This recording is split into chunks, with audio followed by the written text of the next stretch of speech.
Welcome to the James Bond Book Club. Hosted by me, John Bleasdale.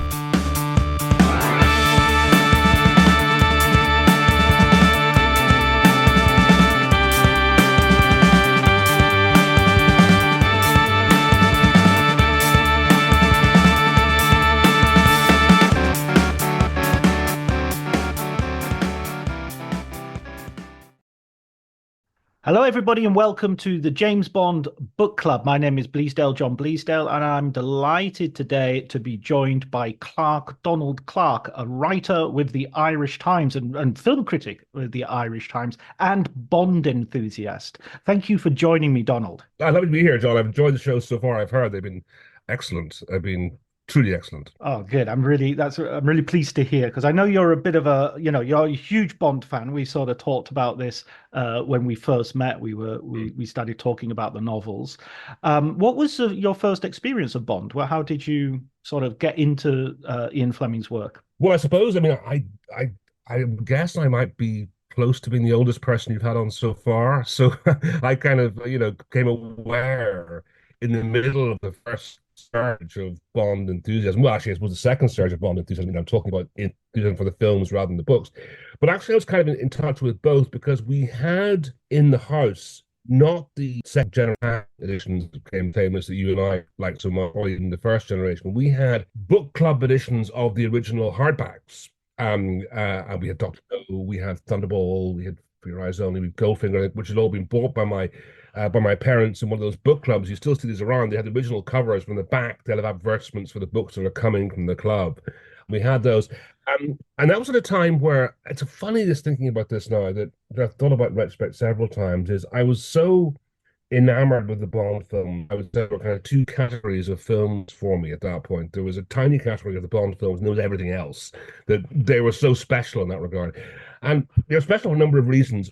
One thing, obviously, is the things we all know about, which is the John Barry scores and this inexhaustible glamour at a time when, despite what we're told about swinging 60s, there wasn't much glamour around, particularly in Belfast, where I was growing up. But also, they had a special category because they were never on television. This is something that people who are sort of even a tiny bit younger than me, your sort of age, probably can't get their head around, is that from 1962, do I have that right, was Doctor No, up until, I think it was the mid-80s, I think we're talking about 1985 or so, Eon kept them off television.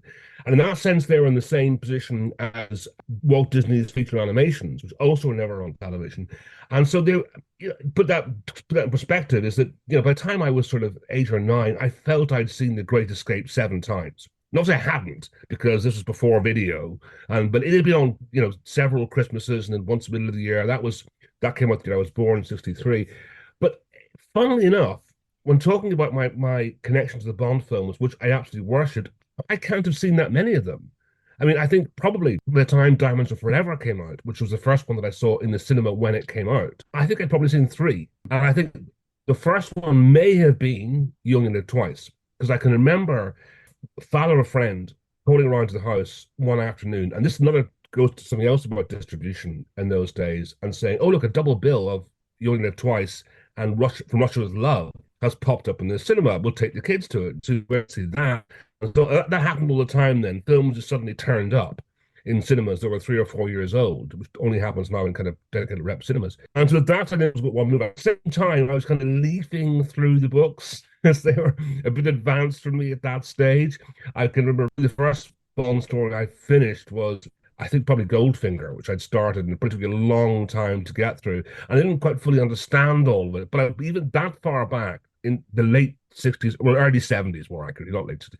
In the early 70s, I already had read a Bond book. And then I think much later I read them properly. I think probably 10 years later that I came around to them and was hoovering up, then still probably the Pan editions in paperback. And at that stage, I think probably I had slightly fallen out of love with the whole concept of Bond, because I can remember in terms of the films that I was, as I say, devoted to them, Sean Connery was one true Bond. I still regard all the rest of them, including Roger Moore, as the new Bonds. I saw the new Bond, Roger Moore and Live and Let Die, which I did like very much. And I was tolerant of the next two. And I hated Moonraker so much, I didn't go back to a Bond film for close to 20 years. And I went Oh, to see wow. everything. That was so appalled by that. So appalled by the fact that, I mean, I wouldn't be able to articulate this, but with those first 3 or 4 Bond films, well, three of the four first Roger Moore Bond films, you realize that they'd gone from kind of forming popular culture to following popular culture. So that Live and Let Die was a blaxploitation film to a certain extent. Man with a Golden Gun had these wonderfully cheesy bits of kung fu in it during the kung fu craze. And then when I saw Spy Who Loved Me, which I did like, at the end of that, the James Bond will return message at the end promised he was going to return in For Your Eyes Only. But in between then and the film going into production, Star Wars happened. So that became Moonraker. And then I sort of fell out of love slightly with the films. The books I continued to kind of read, I think I'm pretty happy in reading bits and bobs for, 45 years, I would say. And my feelings have waxed and waned on them. But I mean, I've always kind of maintained that notion that they are a superior form of pulp, but definitely a superior form of pulp, which is something that I think was fashionable for a while. Then it falls out of fashion, and then kind of we swing round to a bit more sense of what certain issues involving race and so forth, and that becomes more of an issue. But I think people have always kind of respected the pro. I think during all that period, certainly I have. I've always kind of been, even plowing through the more turgid sections, one always comes across passages, whole paragraphs of rather beautifully hued prose that you'd expect from somebody who worked for a broadsheet newspaper in the days of broadsheet newspapers really required you to write perfectly and write well and write quick. That also goes for the dialogue as well, and for what we have in in the book we're going to look at today. That sense of a magpie's sense of what's interesting around him, and he can Yeah. pick up and Mhm. and reuse that. I'm really interested about what appalled you so much about Moonraker, though, because as you've already said, yes, the following the culture, which is a really good point, had already begun with Live and Let Die. What was particularly egregious about Moonraker? Was it just they've gone to space and that's the Machete goes to space? Yeah, what was the closing section, which I probably haven't seen since then, and I mean, my vow was so complete after seeing that I probably haven't seen it incomplete since then. But my memory probably was that, yes, and also, but I think also the awareness that they'd completely given into comedy. I think that was the thing. It's that, I mean, one thing we'll talk about when we get back to the book of You Only Live Twice is it's interesting that Bond himself becomes funnier in You Only Live Twice. I mean, he himself becomes funnier than he'd been in the previous books. But they were always, I mean, one fascinating thing about the response to James Bond films in the 60s from the industry was their response was to launch a whole series of pastiches, the In Like Flint films, and Matt Helm with Dean Martin, those sort of, which was a bizarre notion because they already were parodies to a certain extent. I mean, Connery's line about the Beatles in Goldfinger, points him up as this rather hilarious old fuddy-duddy, even by the mid-1960s. Um, but nonetheless, they weren't just that. Whereas by the time you got to Moonraker, I thought they'd completely given into comedy. These things they really are Matt Helm. They really are the Flint movies. They're Austin Powers movies for their time. They're beyond parody for those reasons. And I think that annoyed me slightly as a slightly self-righteous 13, 14-year-old, I'm saying, about that sort of age when Moonraker came out. So maybe I probably was being a bit pompous. Mind you, I mean, was I missing Octopussy? I don't think so. Hell hath no fury like a 13-year-old spurned. Exactly, yes. Yeah, I pretty well one of those nerds on the internet before my time, wasn't I? I was back and in theory, hammering away on my computer or hammering away on my phone about how outraged I was that they betrayed, and it's I don't think actually that was the main thing, but I mean one thing I would say is that one of my kind of principles as a critic, if I have anything so pompous, is I do not care about faithfulness to the text. I do not care about faithfulness to the text. But maybe back then I was behaving like one of those nerds who cares only about faithfulness to the text.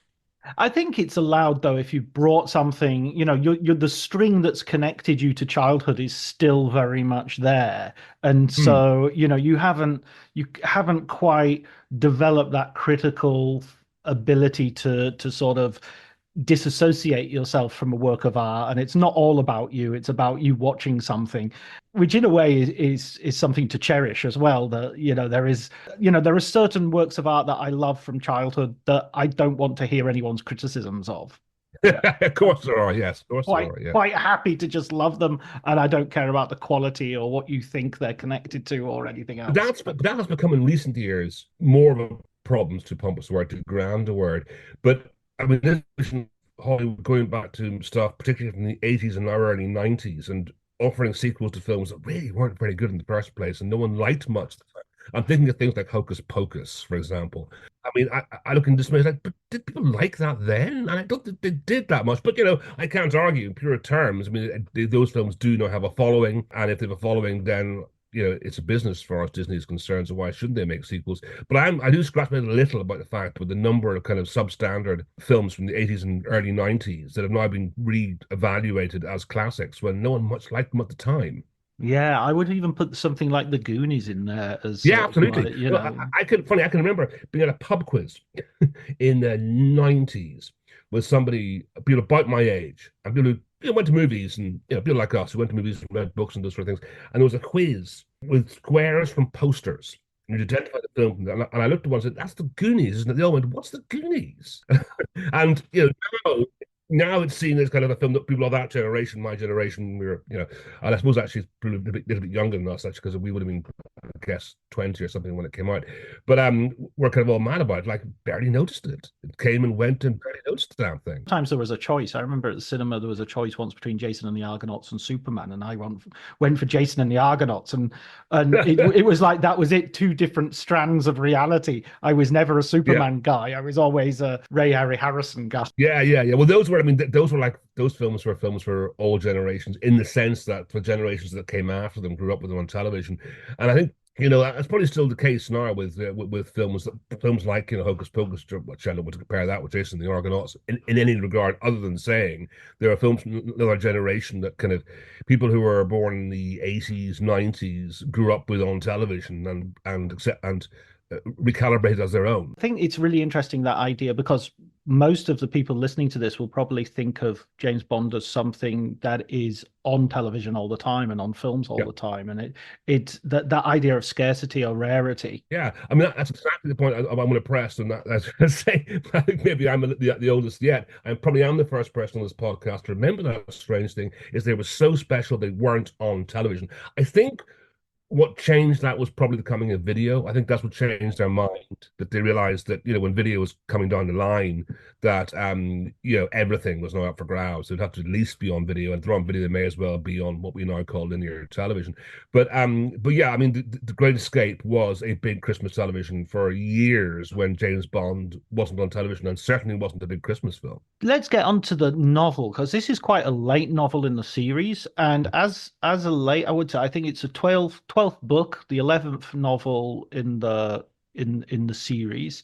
It follows on directly from On Her Majesty's Secret Service, takes place about 8, 9 months after which is one of the things that you notice about the books as opposed to the movies is there is like a thread that runs all the way through. There is a narrative that you're following, and it's much more closely related. Each novel is much more part of a series than the films, with the exception, I think, of the Daniel Craig. I was about to say Daniel Day-Lewis. Not quite the same category. The Daniel Craig films, which did very much. I actually think the Daniel Craig films are the closest we've had to the novels so far. I think so, and I think it's interesting that several times people have said we're going back to the Bond of the novels. I mean, most notably with Dalton, I think they said that, and they don't really, and haven't done it.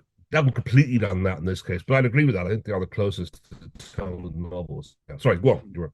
There's something else that I noticed right at the beginning of this novel, which is several of the books don't have like a mission which is just like a run of the mill mission. They're just like, oh, okay, here, come in, Bond, here's your next mission, They're always, no, there are several which are sort of stem from favors for M, for instance. Like Mhm. there's a guy at the club who's cheating at cards, or you need to recuperate from your last mission, so we're going to send you on Oh. something very easy to do. Exactly. And this is the sort of one of the strangest yet, because it's kind of basically Bond has PTSD and grief Yeah, wrapped yeah. up together.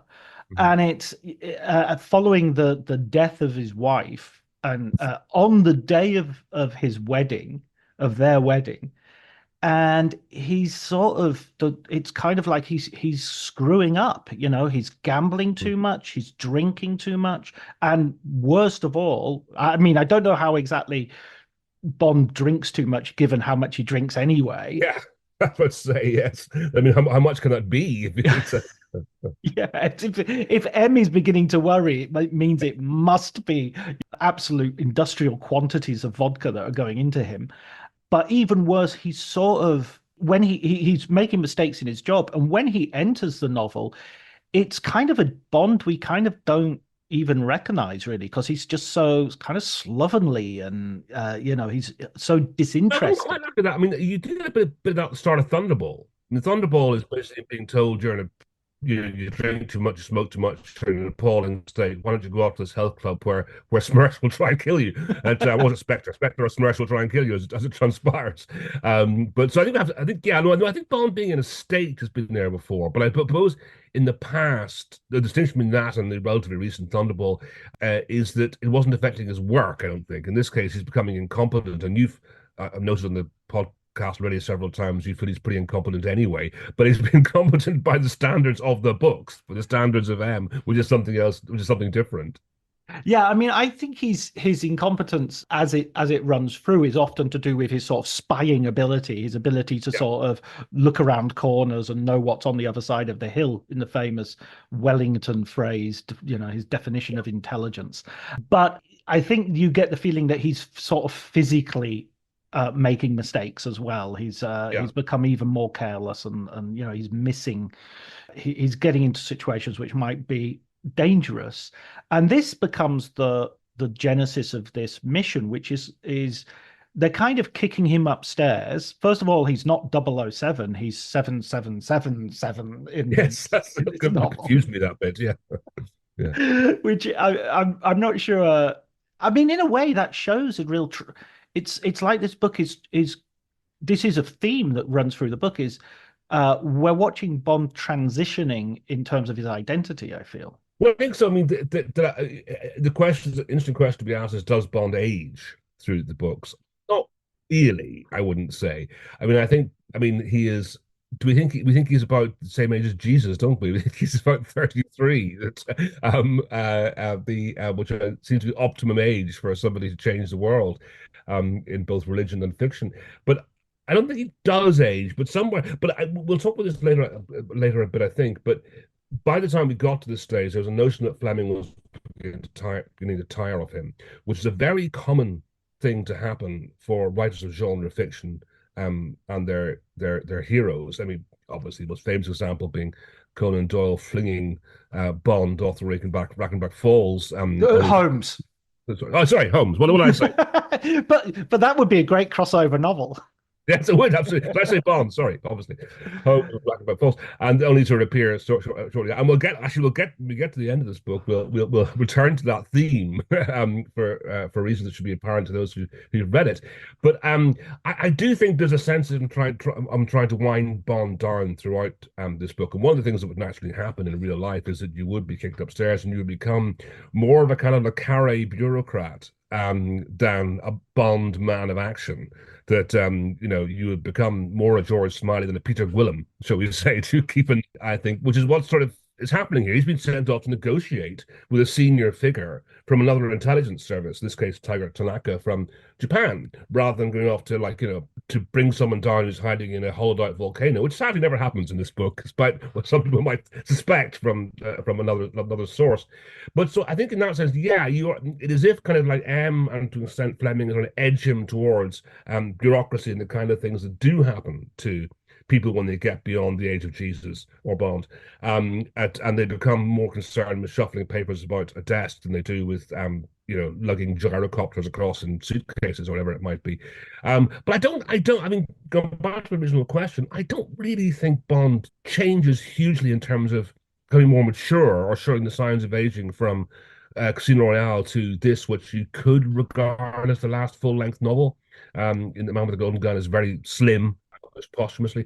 I don't think I would say that. What I would say, and I don't know if this is the time to talk about this now, but I'll talk about it now anyway, is that I know we don't want to talk about too much about the films in this podcast, but this this is significant in that it is the first book published after the success of the films. We all know that the story about Fleming, being a frightful snob, despite not being that grand to his, his terms himself, but being dismayed at the notion that they cast a Edinburghian milkman in the role of this old Etonian. But he came around, to be fair, and I think in that sense, there is a comparison again with Le Carre and Alec Guinness, who didn't object to the idea of Alec Guinness, but saw him as somewhat different to Smiley, who he had always famously imagined as Arthur Lowe, as kind of a rounded, buffy figure than Guinness turned out to be. That Guinness played him, but both men, both writers, admitted that, or admitted, but you can see the evidence in the books of them actually adapting the characters slightly to the most famous person who played them, which at this stage obviously was Connery. And so in that sense, he does change in that Bond himself becomes wittier, or at least he tries to be wittier throughout this book. He cracks more jokes than Bond has done in the previous books, even though the books do have comedy within them. So I think that just changes. And also, and this is kind of more of an exterior, more a narrative thing than as we see in Bond's character. He is acknowledged as being more Scottish in this book than at least two mentions, admittedly one in the obituary, to his Scottishness, which come out. But I think he's still basically the same Bond as we read about in Casino Royale. I think there is a sense that in Casino Royale he sort of loses his innocence, and then Right.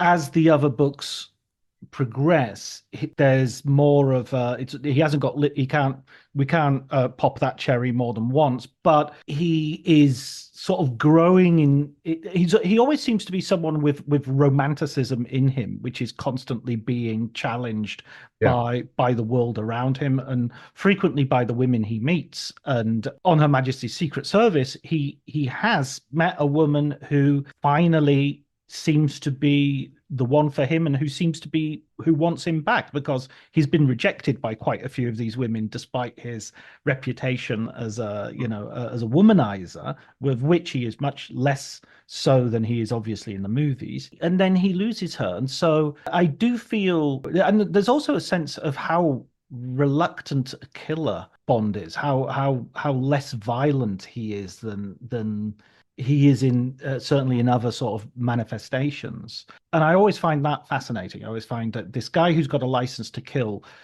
is very choosy about how he applies it, which is kind of a good thing, obviously. Well, I suppose, I mean, you have in this book, you have an emotional arc that you might encounter at a Booker Prize nominee. You have a man who's bereaved, who is who the people around him in his profession try and help him out by giving him work, which they think will distract the mind of his bereavement, and he finds redemption through his work and also through falling in love again, which is the kind of thing you could absolutely imagine that a slim 120-page volume winning the Booker Prize for telling that story, though not in this fashion. And also, I mean, just to carry on the Booker Prize theme, Booker Prize shortlist entries are often set in some exotic place that we learn about. They often have a travelogue moment, to them, or So appeal probably to them. more recently, we probably learn about them more from actually people who are born and raised in those posh Englishmen who've been written by some posh Englishman who'd been to Japan for 3 days on a holiday, on a boozing holiday with his pals, which is I think pretty much what we get. I mean, I think yeah, we touched on. I mean, that's the thing we haven't mentioned this in depth yet. That this book is a bad press in many ways. Roald Dahl, who friend of Fleming's, who adapted a novel for the screen, said it was his worst book. At a point in which the Man with the Golden Gun was out, I think. So maybe I hadn't read it yet, but I would have thought that surely it's at least better than Man with the Golden Gun. And I would have said better than quite a few of the other books before it. But there's a fair point to be made that when it's interesting again, we put this in the context of the films earlier on, with it being the first one that comes after the films. It's also the first book that generates a film that has almost nothing to do with the original story of the book. There's a reason for that, justifiable, but also I think some baby gets thrown out with the bathwater as well, I think, in that. The book is about half, two-thirds travelogue that Bond goes to Japan, he meets Tagata Kanaka, and Tagata Kanaka takes him around Tokyo and explains Japanese culture to him, and Bond responds with various kind of, vaguely racist, or not even vaguely, sometimes outwardly racist quips, but learns about Japan and we learn about Japan as well, which is it's interesting in all kinds of ways. It's interesting, not least because there are things the reader in 1964 is being told that are quite common to us now, because aspects, all kinds of Japanese culture have infiltrated into Western life. I mean, often, quite recently, often the last 10, 20, 30 years that were not familiar then. So, that he has to be futon is, for example, something that, any student in the 1980s would have been able to tell you about 20 years later. But not to mention now that, I mean, he has to be told what a ninja is as well, which are, been a part of popular culture here for decades and decades, those sorts of things. But I do think it's an amusing book in that sense, because you bring up the point that in literary fiction that people investigate this culture, and either they would be absolutely immersed in it, or else they would actually be from the nation being described more accurately. Mm. Whereas here it's perhaps come back from a 3 day backpacking holiday, and it's like, as you did in those days when you came back from 3 days of your backpack in Barcelona, suddenly you were an expert on Barcelona, or if you came back from wherever it was, came back from New York, suddenly you knew everything about what happened below 14th Street in New York, despite the fact you'd been there for a week.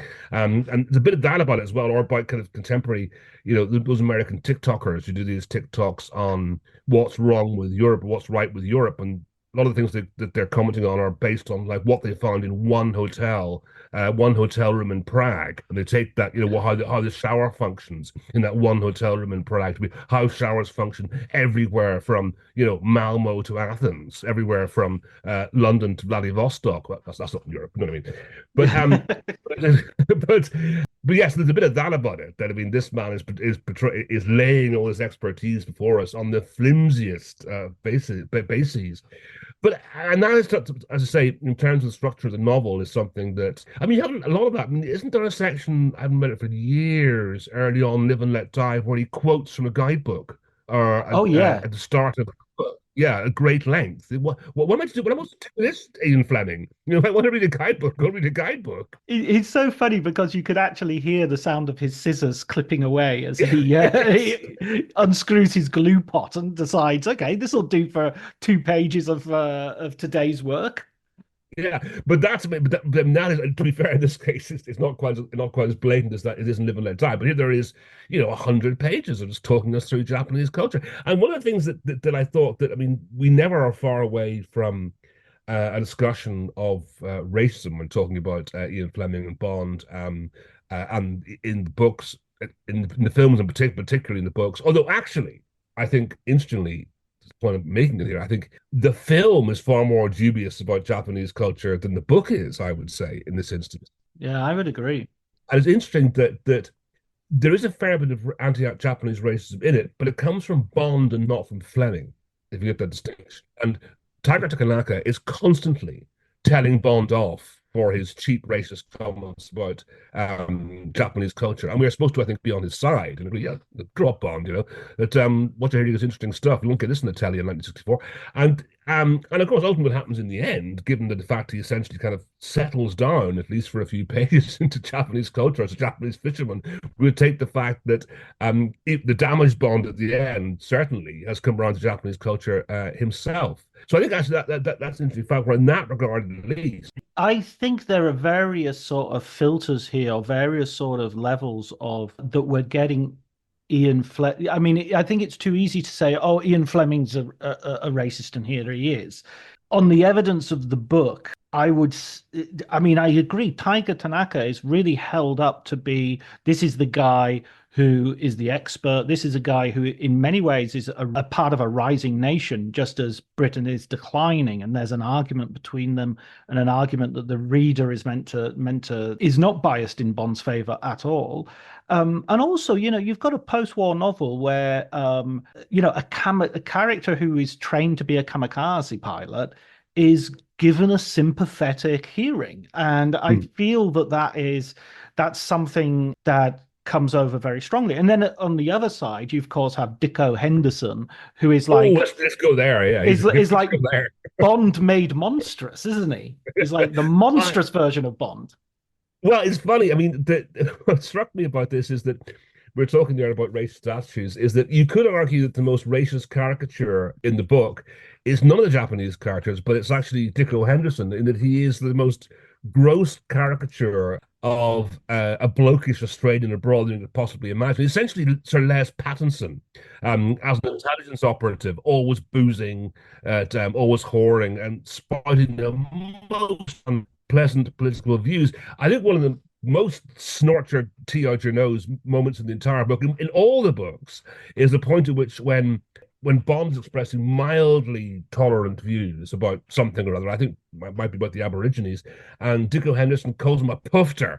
And what's really hilarious about this is, and this tells us something. This interesting, like you, what things that the Bond books informs about. Apparently, this term was not known outside Australia in 1964, or it doesn't appear to be, because Bond says, "What's a pufter?" And I hope listeners will apologize for us using this language and beware we're putting it all in inverted commas, and has to have it explained to him. At which point, I think I remember correctly, talking about how he essentially regards Aborigines as an underclass and is appalled at the notion they might vote. He then goes on to posit this hugely dubious qualified voting system that you've encountered in a whole place of a Neville Shute book, in the Wet, about 10 years previously, which is this notion that people's votes should be on a sliding scale in proportion to their competence to vote, as it were. So, highly intelligent people should get 10 votes, and, the dumb proletariats, as he would see it, will get one or no votes. Or he does essentially suggest poor old Aborigines none at all in this case. So he's an appalling character. I mean, he is absolutely the most dreadful character in the book, and in all intents and purposes. And yet, nonetheless, it is not as if we're not trying to argue that that Bond has moved into woke territory. I mean, he's basically a good bloke none the same. He's dreadful, but none the same, and takes part in this, large parts of the middle of the kind of the first quarter of the book are kind of Top Gear stuff. I mean, they're like the three lads on a Top Gear, kind of driving their way, on their whatever the most recent that series on the Prime, which ended, is now called the Great Journey, the Grand Tour. The Grand Tour, thank you. But they're all on the Grand Tour in this case. Like, it's the hamster and May and Clarkson. Who's who? I wonder in that scenario. Oh, that's a good question. I would say May would be Bond. Yes, definitely. Hammond would be Tanaka, and yeah, and Clarkson is Dicko.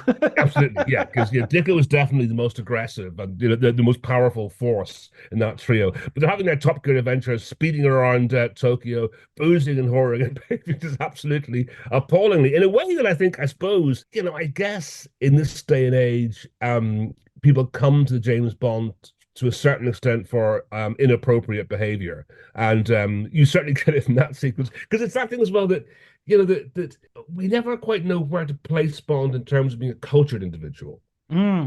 Is he a cultured individual? I mean, he's not like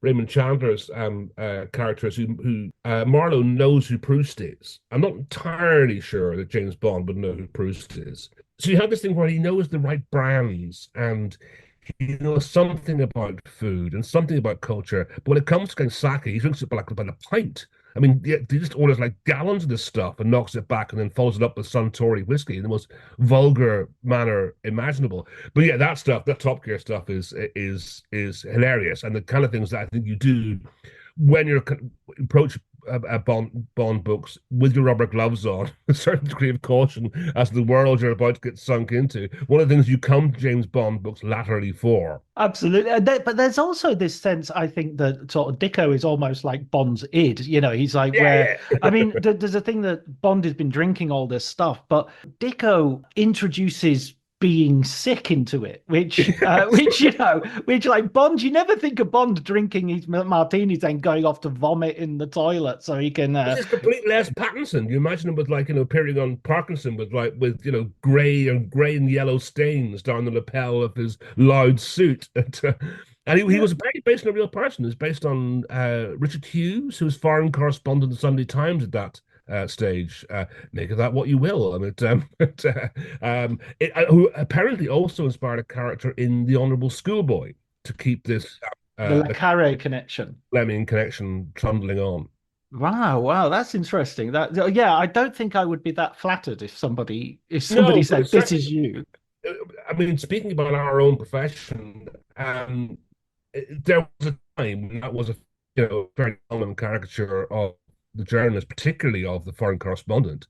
Mm. They smoked enormous amounts of fags and they drank enormous amounts of booze, and they hung around with women they barely knew, and so forth. I mean, I don't know how accurate that was. I mean, you know, in Dublin, there was obviously, it goes without saying in this city that there was long tradition of the boozy journalist, from Flann O'Brien's generation who hung around the Palace Bar, out the back of what the old Irish Times offices. But that had long gone, really, as any kind of accurate caricature of the time, like I arrived in the 90s or whatever. So we have Dicko, Tiger Tanaka, and Bond all sort of. I mean, in a way, there's a sort of entente taking place here. There's Yeah. which to some degree, although not, I wouldn't go so far as to say anti-racist, is certainly not in Dicko's case, is kind of multicultural, and there is some degree in which they're all sort of men under the skin. They're not quite ready to marry each other's daughters or anything like that.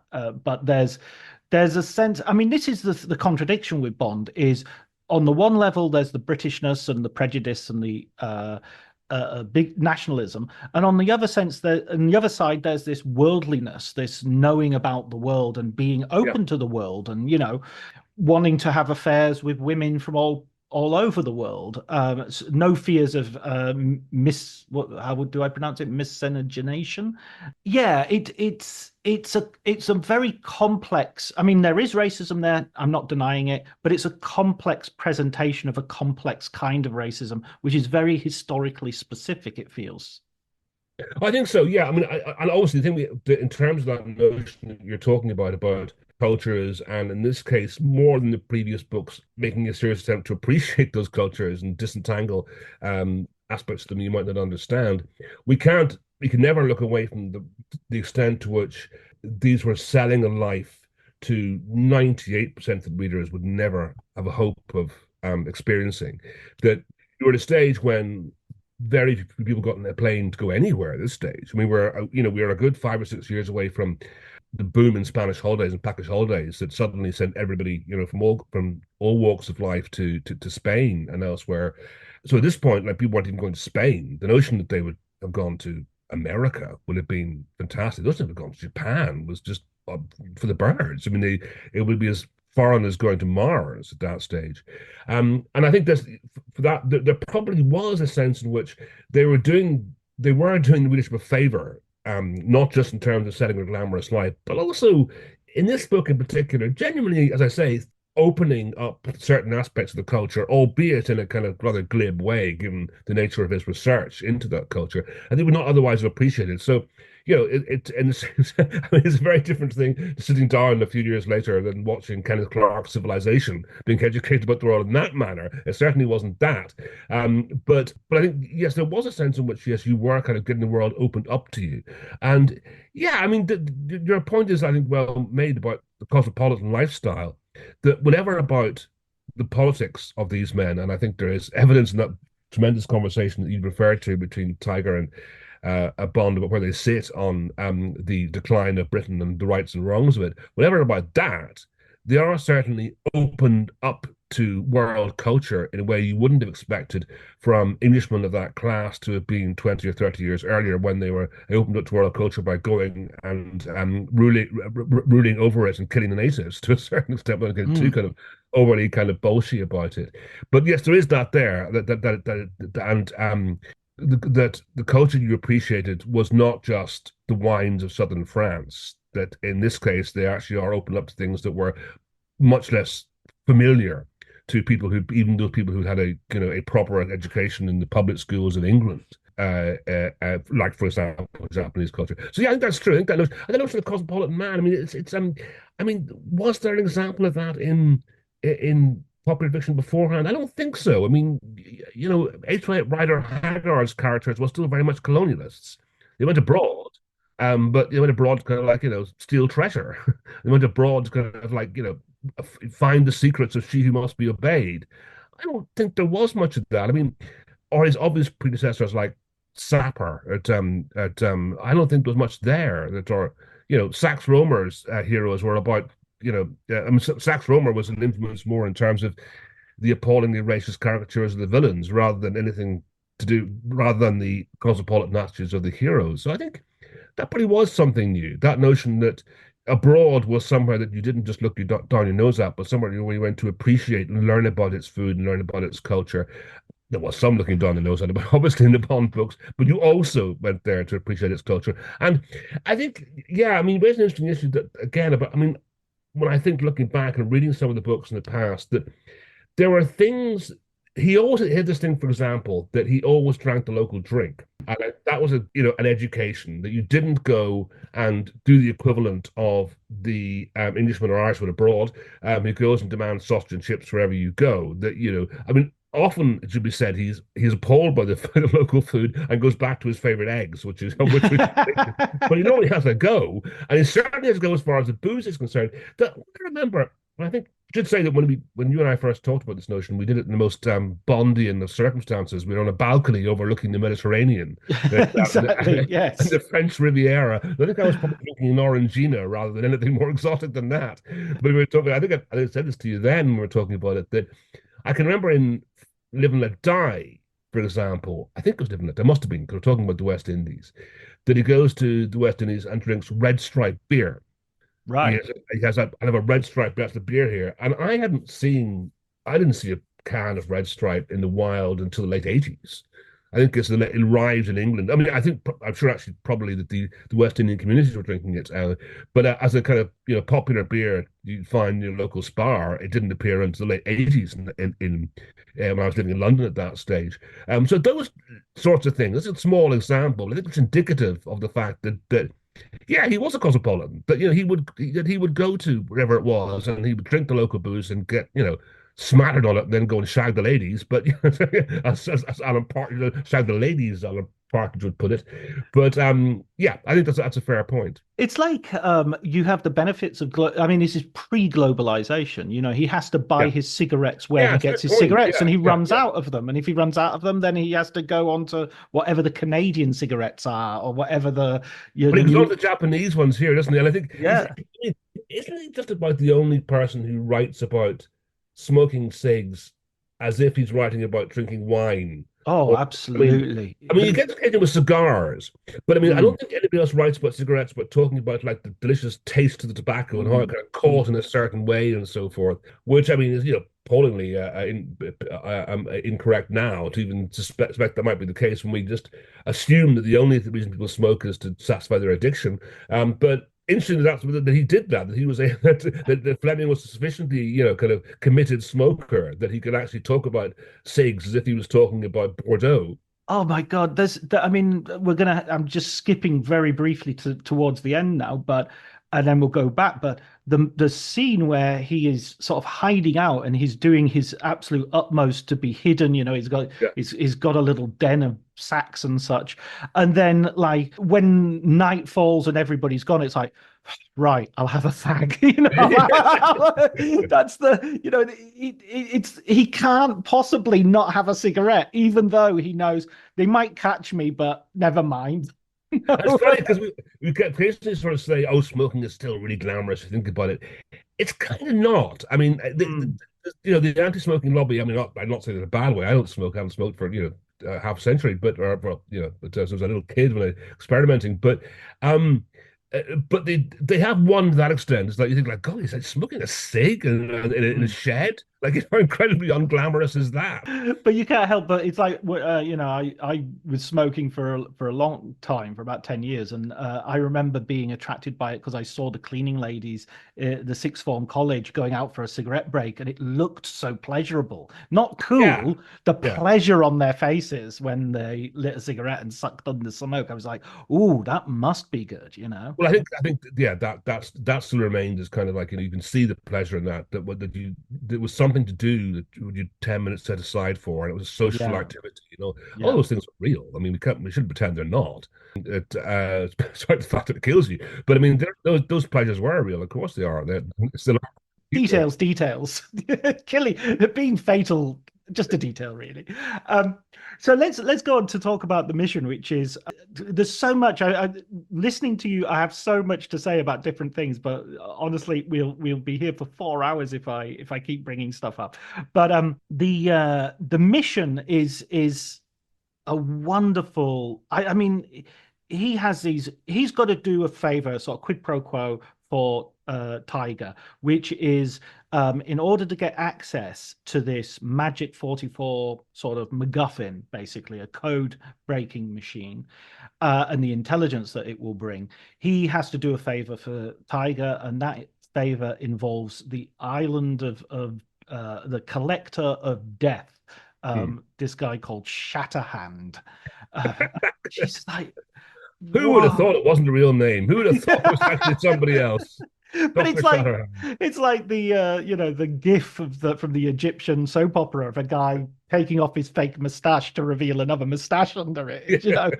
Only Fleming would put a hat on a hat when it comes to, it's not Shatterhand, it's Blofeld, of course. Grief. But both names are kind of just brilliant sort of comic book villainy Yeah. names. And he is collecting death. And there's this really interesting thing about suicide in Japan that Mm. that is this sort of social this feels like it's not exactly ripped from the headlines as cut from the headlines and glued in, these stories of various sort of dramatic suicides, which give the sort of the Japanese Secret Service a worry that this guy has created basically a venue for people with all these poison plants and all these horrible things. And this is where you have pages and pages of botany that Yeah, that's another one of those moments where I think, what am I supposed to do with this, Ian? I mean, am I must really read through the descriptions of all the plants, almost none of which are going to reappear later in the book. This reminds me of was it Little Britain where they had the Barbara Cartland person who was just finishing. She had to get to the end of the book, so they go down the ski slope. Whee! You know? Yes. It's just like okay, 20.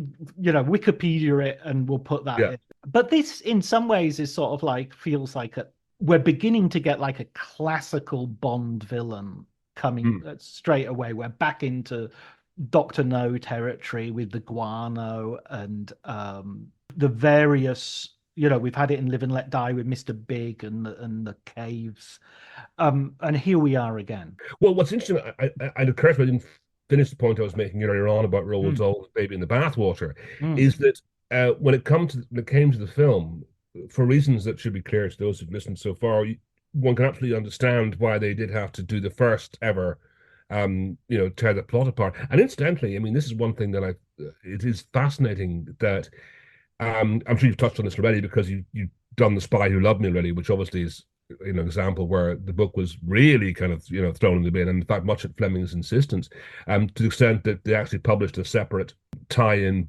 Spy Who Loved Me book that told the story of the film, despite the fact there was a source novel elsewhere. And it's fascinating that this would be inconceivable now. I mean, the notion that you would adapt Harry Potter, which is obviously a very different kind of story, but actually, very similar in terms of its popularity, that the books everyone was reading at that time, and you just throw the plot away, all the plot, and mm, tell them it's inconceivable. I mean, even if if J.K. Rowling had written an equivalent of The Spy Who Loved Me, the Wizard Who Loved Me, if she'd written The Wizard Who Loved Me, you'd get The Wizard Who Loved Me on screen. You know, mm, I mean, because the fan base would go bananas. They go bananas now if you kind of, cut 5 pages of waffle from one of these things. It's why they've ended up like, in the case of the Harry Potter books, they've ended up with two films to tell the story of the last book. Admittedly, they are pretty long books. Anyway, I'm getting away from my point, which was that yeah, you can absolutely see why Dahl had to think, look, we can't have, an hour of Sean Connery talking about, sake and talking about, various aspects of Japanese culture and, with Tiger Tanaka and learning all these things that we learn. I mean, if the film were structured like the book, all the action would be packed in the last 10 minutes. Essentially, that there's really little violence of any to speak of until the last 30 pages of the book. So one actually understands why that was why they went back to the drawing board and came up with this whole plot about Blofeld stealing rockets in space and getting them delivered to a hollowed out volcano in Japan. But was more surprised with the fact that they ditched the Garden of Death, which is perfect. And given that Dahl was in fact going back to a Doctor No style of villain, this is perfect for that style of villain. And I would have thought very cinematic. And so much so, in fact, that it eventually did appear in the Bond series. That I mean, 10 minutes from the end of the most recent Bond episode, or 50 minutes from the end, you get it with Rami Malek in the last Bond film. So it was obviously lurking around in Bond experts' minds as to why they didn't do the Garden of Death. I guess they were already down the road with that story and couldn't find a place to put it. It's the only thing I can think of. But you're right; it is a classic variation on the insane megalomaniac Bond villain that here kind of integrated with a degree of kind of journalistic work on concerns in Japan at that point in time. But more than that, just like a wonderfully macabre way. I mean, he himself, I think, in the text, you get comparisons to Sheridan Le Fanu about what's going on here. He himself recognizes that he also is, as well as kind of offering a variation on a trope of villainhood that he already created. He's also kind of going back to that kind of macabre of the early 20th and late 19th century as well. I think that stuff is all really terrific. I don't wholly mind that it doesn't appear until page 150. Edition is, or we hear about it before then. We don't actually meet it until then. I don't mind that so much. I think it does give the book a pretty juicy and squelchy ending that I think is or juicy and squelchy third act, more accurately, that I appreciated. Yeah, no, I think so too, and I think in a way it works in the novel because you get the feeling that he's recovering from Tracy, and Yeah, it's like he needs that sort of hedonistic blowout almost as a yeah. preparation for him. Then you have him go, and he does this in the other books as well, where he has a sort of ascetic period before his mission. So he goes out Hmm. and he gets sunburned. I like the fact he gets really sunburned. That's an incredible scene when he meets Kissy Suzuki, and they wonderful name, another wonderful name. And Yes. she's interesting that she's sort of gone out. She's another sort of cosmopolitan figure because she's gone out and worked in Hollywood, in cinema, in film. Oh no, but what do we get here? We get some more woke Fleming. We get Ian Fleming, and this we have here to bring in one of the most fascinating characters in the book, David Niven the Cormorant, who I had read this book a long, long time ago, and I had totally forgotten. I've got two significant things which we'll get to in our four things we learned about Bond later on. But one of them was David Niven the Cormorant, who was a cormorant a cormorant pal of Kissy Suzuki, Japanese from Japanese who goes to Hollywood, becomes an actress, and returns because the only person who treats her with respect is David Niven, Mm. and everybody else treats her with in a racist, sexist manner, in a fashion that's completely well, it's always been a fashion in Hollywood. You and I know that. But in terms of the discussion about it, is very 2017 Me Too. And there's no jokes about it. It's not kind of put into a quippy Bond manner. They make the fact that Hollywood of the era when she would have gone, which I guess is the late 50s, in terms of the Bond, in terms of the book's slightly puzzling time scheme, but was incredibly racist and sexist towards people like Kissy Suzuki. I, Who I mean, knew? What? I am always shocked by how interestingly politically all over the place Fleming is. Yeah, In yeah. Casino Royale, he describes Bond as basically a Labour voter who doesn't really see the difference between communism. He says in Casino Royale, the things that we have today were probably called communist 60 Yeah. years ago, Hmm. and so he's totally aware of the relativistic nature of, you could argue that that's his innocence, which will later be destroyed by what Smersh does to him. So the conversation here, I mean, with Tiger is extraordinary. I mean, in that it gets at. I mean, it's interesting in that that people have suggested that things like James Bond films in particular, and the Beatles and so forth, demonstrated a kind of last ga cultural gasp by Britain in a period of national decline that really set in more powerfully in the 1970s. And you have the Tiger making the argument that that's where Britain is now in when he's speaking to Bond in 60. Well, JFK's alive, so this we think this book is probably set in 62 or 63. Mm. But he's talking about like the unions flexing their muscles and nostalgic gossip in the papers, the awful bungle of Suez, and that's I think one thing he makes a quip about the lumpen proletariat gambling on pools and bingo. And who's you're talking to, Tiger? whose main method of relaxing is pushing huge plastic rectangles representing hundreds of pounds onto baccarat tables in high-end casinos. But it's interesting. Bond's defense is kind of pathetic. He says something. I mean, he sort of stands up for the Queen, doesn't he? It's rather quaint, and he says it's not that bad, really. And it's is that the best you can do? It's not that bad, really. Fascinating stuff. Sorry, but you were heading there. I was, yeah.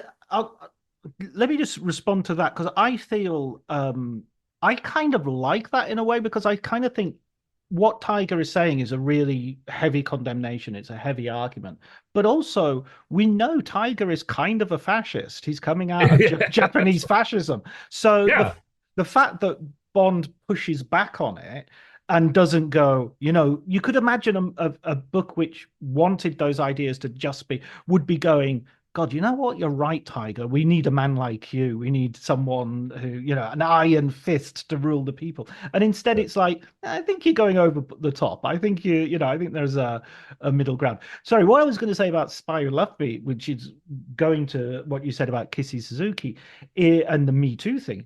Spy Who Loved Me, of course, is famously, as if you've listened to the episode, it will. I'm talking to the listeners if you've listened to the episode because Donald has had the opportunity because it hasn't dropped yet. But it's written from the point of view of a Canadian woman called Vivian. And in it, we have stories of sexual harassment at work. We have her being sort of what you would argue consent being pressured, not necessarily. It's not necessarily a rape. There are threats of rape later on. You have her having to go for an abortion and being it's really realistic and having the abortionist say, well, maybe before the abortion you can come to my chalet for a couple of Mm. days to prepare.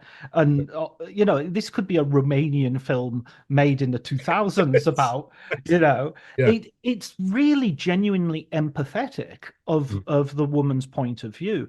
And it's, I mean, I'm not surprised it wasn't a great success with lovers of James Bond because it's so outside their comfort zone. Yeah.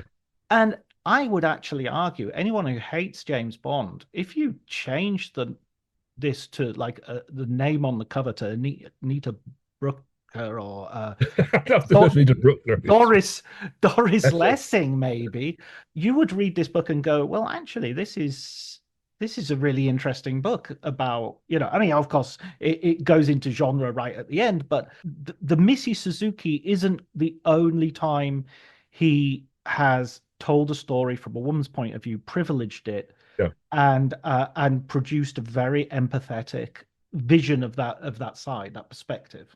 You remind me, yeah, I think that's absolutely right. I mean, it's part of the really complex weirdness of Fleming, I think, of his writing and of the real character, who is a decidedly weird character, in terms of his home life as well. But yeah, it reminds me as well that I mean that we mentioned earlier on about the film being more markedly racist.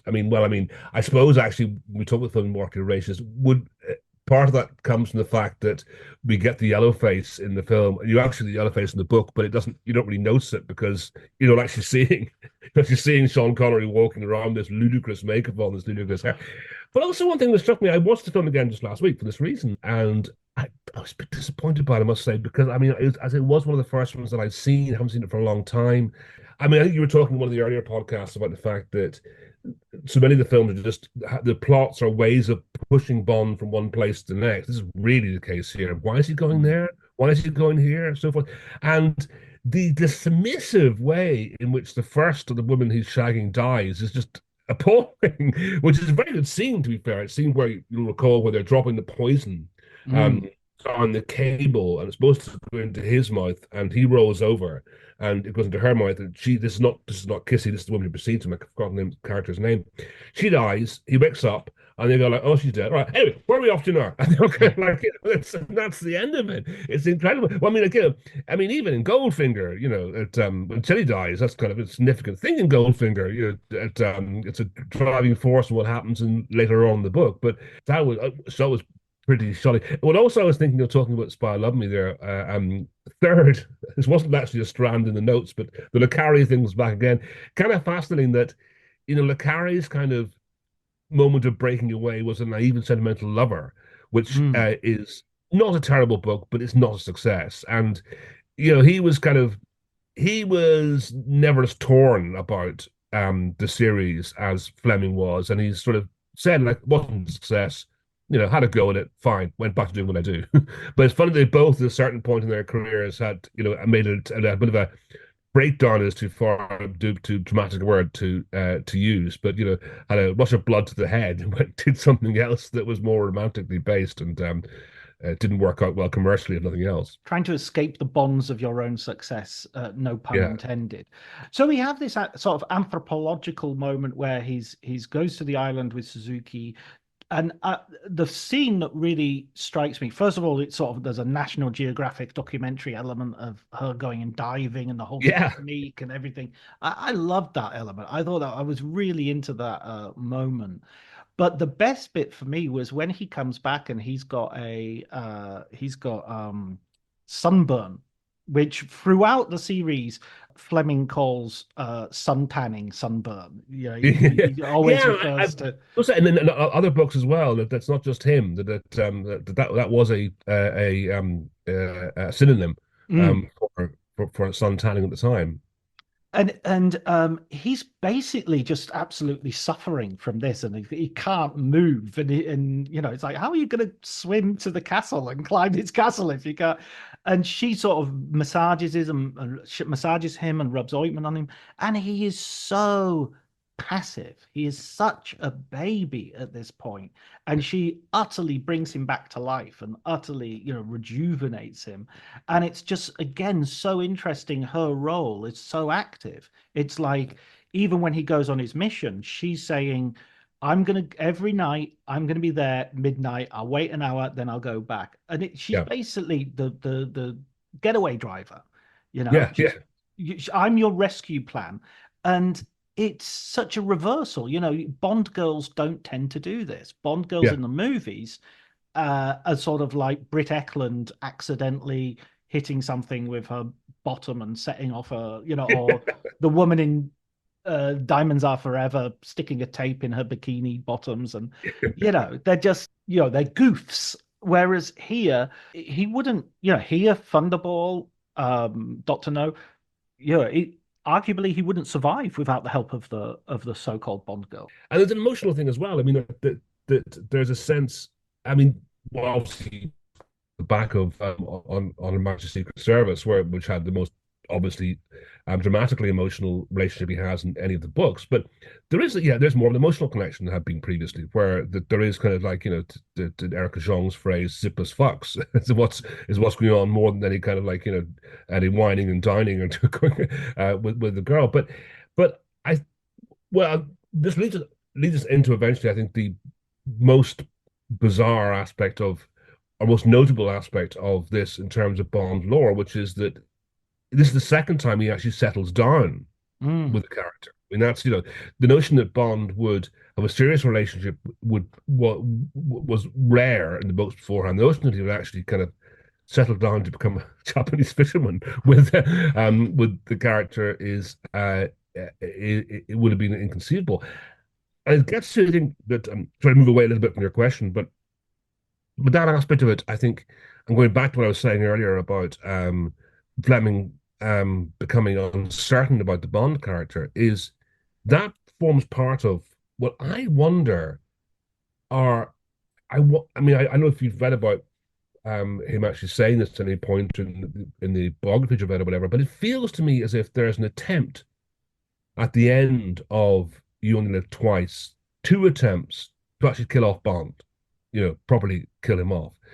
Um, the first of which is when he falls from this apparatus, this hot air balloon, whatever it is, into the ocean, and then we have the famous obituary written by M, which has become a kind of Rosetta Stone for Bondologists ever since. And even who haven't read the book, if they've read anything about Bond, I've probably heard mention of it.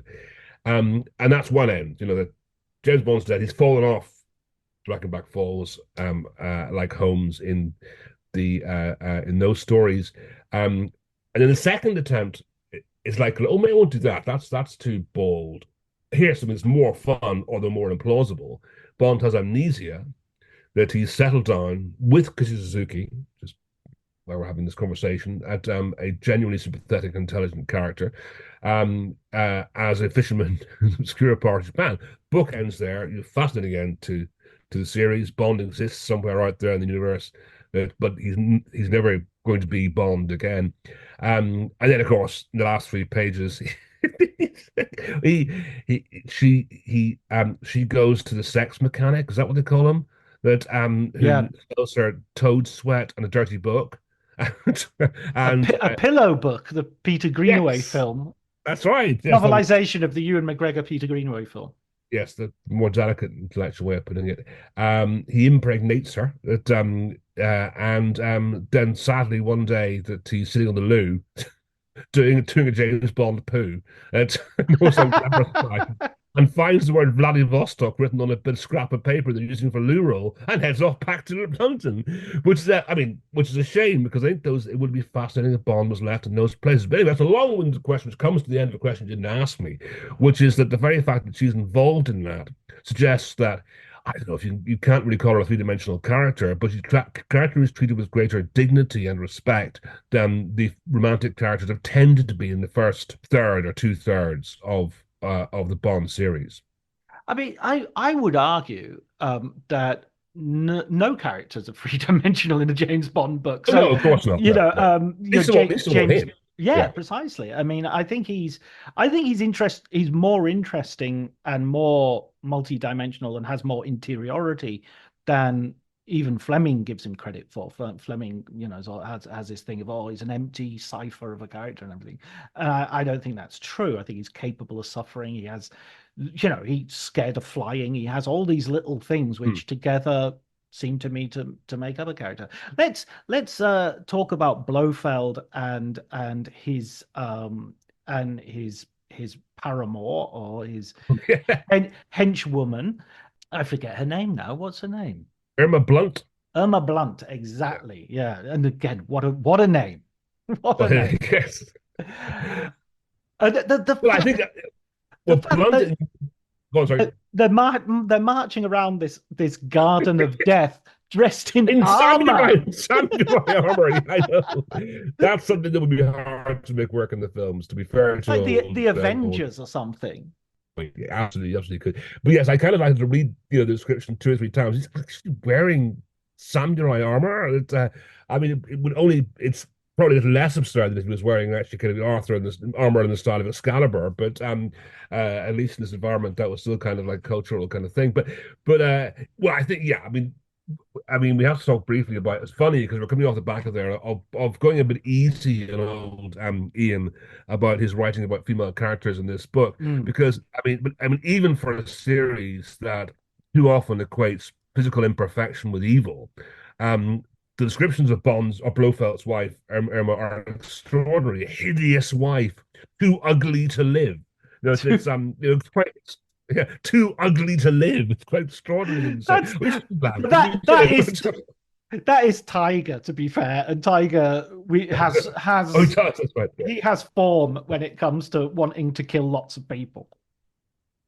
Yeah, but nonetheless, I mean, even though he's putting the words in the mouth of a character who already established he's an actual fascist, it's a peculiar place to go. And I mean, given that there are a few descriptions of her from the omnipresent narrator, we are, our understanding of what she looks like does come through this descriptions from Tanaka and Bond as being just unimaginably hideous.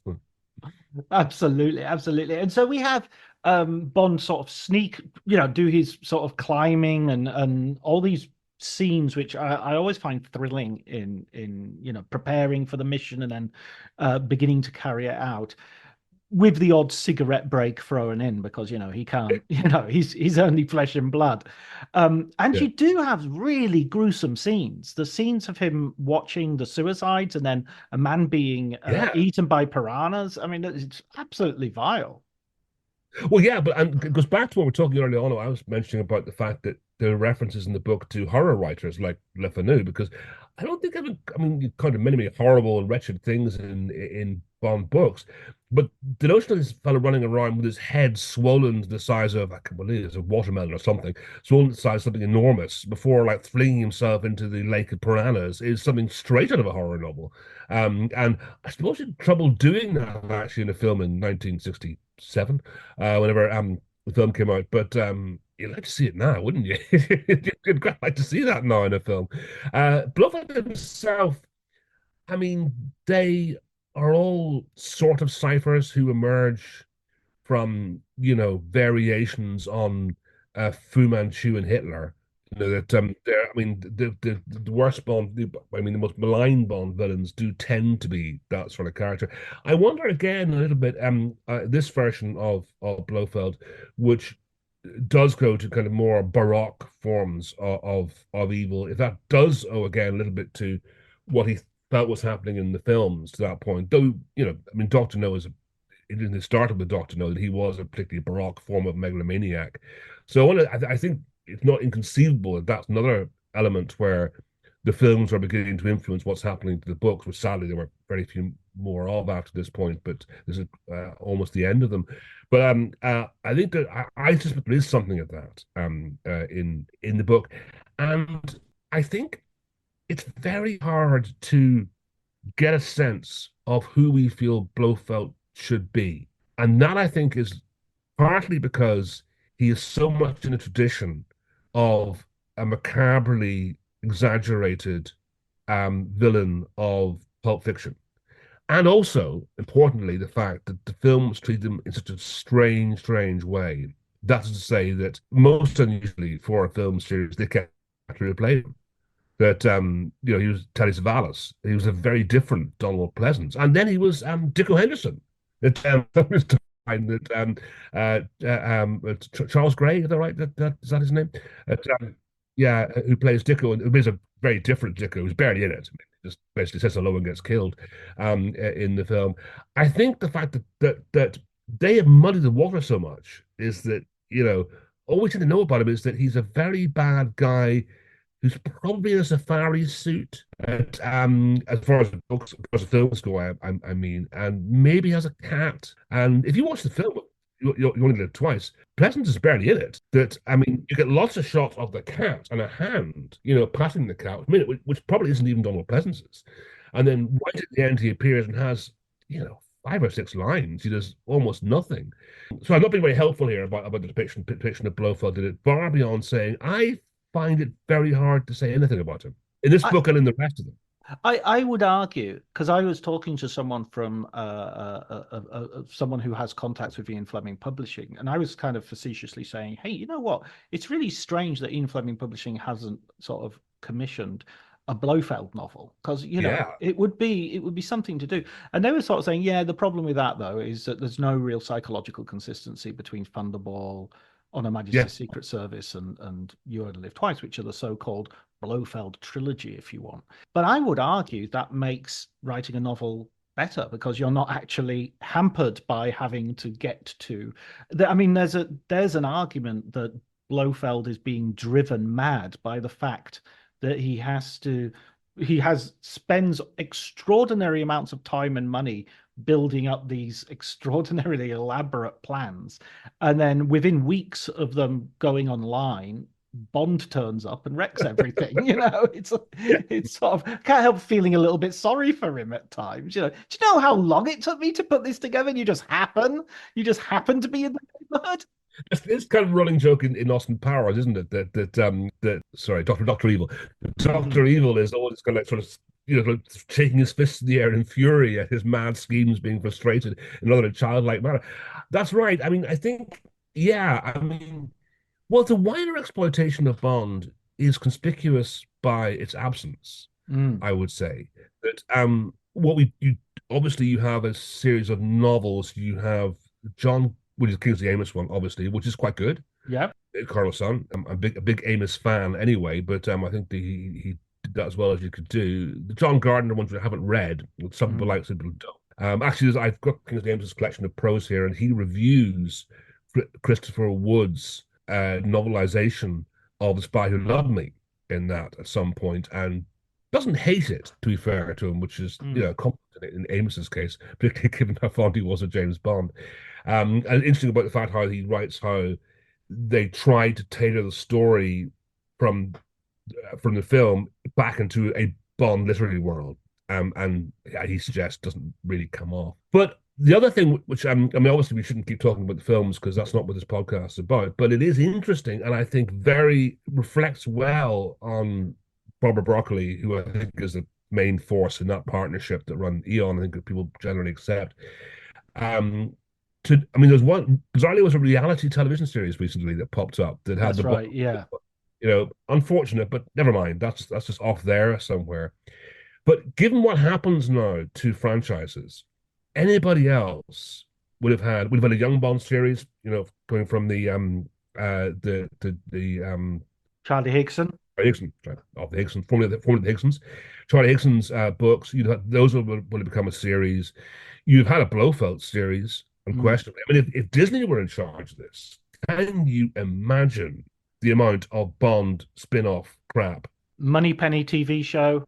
Moneypenny TV show, the early life of Felix Leiter, that I mean yeah, the Moneypenny would do for kind of like a female slant in it. I mean, it just would be exhausting, Yeah. you Yeah. know. Absolutely. You would have endless, so much so that you would basically would have sucked your affection for the original project out of it.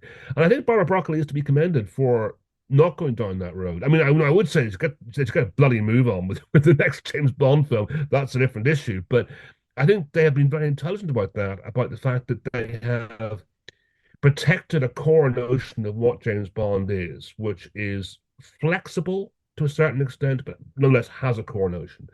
So, I mean, we could certainly imagine him being a person of color. We couldn't imagine him being a woman. That's something else. It's a different character, I think. Those sorts of things. Mm. Those things have been, they haven't gone bananas in spin-offs, in parallel stories, and so forth. So I think just you started this talking about a book, but I think generally in terms of the Bond spin-off universe being conspicuous by how restrained and the owners of the film series have been. Absolutely, yeah, I totally agree. Although, if you wish me to write a novel about Blofeld, I'm available, Mr. Ian Fleming, Publishing Oh yeah, well, House. we can pitch against one another. What else? So, What else can we do? Actually, I mean, that's an interesting point, though. Who else is floating around the background? I mean, well, I mean, one thing I should talk about. I don't know what I'm doing. I'm going to have a Bond casting comment, and then one Bond casting comment. Then we'll move on to what this is supposed to be about. I think, in answer to the conversation which has gone far too long about Idris Elba, mm, who ceased to be the right age 15 years ago. I mean, I'm allowed to say this. I'm older than he is, but I mean, like he's like 51 or 2 now. Like, I mean, it's been at least 10 years since he's been the right age. They should cast Idris Elba as M. That's my one advice to them. That would be a brilliant joke. And secondly, he'd be great. That's what, more importantly, he'd be terrific as the kind of the sort of sinister figure of authority who nonetheless could be a kind of a warm mentor as well.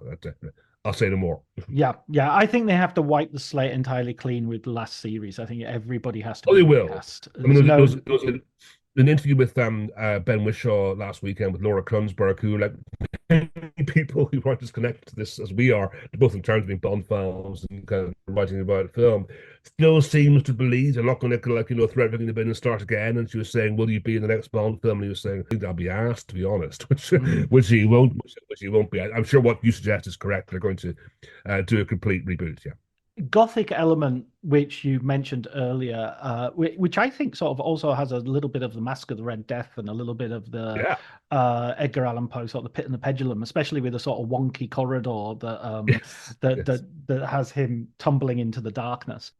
Funny that appears in the film. Yes, A few things yes. survive. is that he's walking down a corridor, it collapses and he's flung into this den at some point. And I think it's actually Taggart and Acker's den, I think, rather than Midlands. But yes, that survives. Go on. Sorry. And then you get one of these situations where his bottom is once more in danger, as it was in Casino Royale. This time from a geyser, which will fly upwards. That's Um, right. Very anal fixated, dear Ian, in this, and as I think he was Public in. school. Yeah, I think he was in real life. I think there was a lot of spanking Yeah. going on in his private life, and you can tell. I mean, it's not there's plenty of observations of a bottom like a young boy's in the description and things like Yeah. that. When there is the final confrontation and fight with Blofeld, first of all, I mean, I think it's a wonderfully written piece of action. Mm. But it also reminds me of Goldfinger, where there's this sense of him having a license to kill, and he has his gun and but when he kills someone that he has some sort of personal vendetta against, some sort of genuine personal animus, he tends to strangle them to death. Oh, that hadn't occurred to me.